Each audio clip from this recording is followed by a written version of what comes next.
တို့ဒီပို့ပြီဖြစ်နိုင်ရင်ကော်ဖီမတောင်တိုက်တယ်အာမင်ကျွန်တော်လေပုံပြလာပြောတယ်အဲ့ဘူကျုပ်ကလေဘလို့ဖြစ်တယ်ရှောင်းရှင်တယ်အဲ့ဒီဘူကျုပ်တော့မိတ္တရနိုင်တယ်သွားဟုတ်ပါပဲဘုရားခင်ကလေအတုံးပြုလို့မရအတုံးချ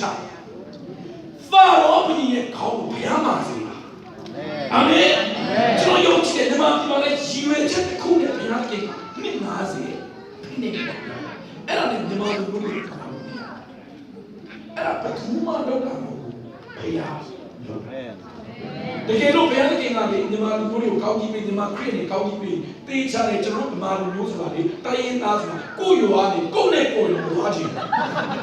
တေးရင်တော့ရွာမှာပဲငါရဲ့အဖိုးရဲ့အုပ်ကူနာပဲပြောက်ဆိုအုပ်ဆိုရှိတယ်ဘာလို့ဆွဲလာလဲဆိုအမေလည်းဒီရွာမှာပေးတာလေအမေလည်းဒီရွာမှာပေးအခုရှိတော့အမေရိကန်ရောတော့မှာရွာဆွဲနေတဲ့ရွာရှိတယ်ရွာချစ်တဲ့ကြောက်နေရှင်းချင်းနေတော့မှရွာမတူလို့တဲ့စိတ်ကြီးတယ်ကဘာအမြင့်ဆုံးအမေရိကန်မှာရွာဆွဲနေတဲ့စိတ်ကဘယ်ဟာအချို့လည်းပြင်ရွာမှာပြန်မြုပ်ကိုပြင်စတဲ့တော့ရှိတယ်ငါတော့ဒီဘက်ဦးထောင်းလို့လည်းငါလာမြုပ်မှာဘယ်ကနေမဆုံးမပါစေကျွန်တော်ကမှလူမျိုးစရဲပြောတယ်မရဘူးကိုယူကိုမျိုးကိုအိုးကိုအင်းနဲ့တိတ်ပြောတာ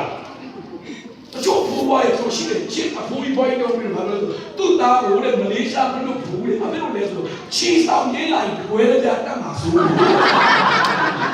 အရေးထဲမှာချီဆောင်ရင်းမှာလက်ဝဲပြီးတက်ချင်တယ်ဘယ်ရှိလဲအုပ်စုနဲ့ဒီအားနဲ့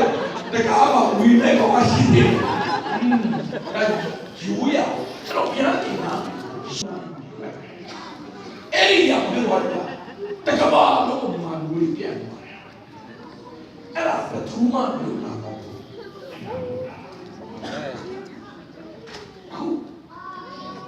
လူရဲ့ကျွန်တော်မေးတယ်ကျွန်တော်အမေရိကတို့မြန်မာတို့ဒီမှာပြည်ရှောက်သွားတော့ဩစတြေးလျနယူးဇီလန်တို့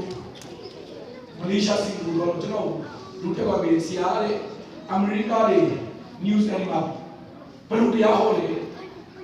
ဘာမှမဟောလဲ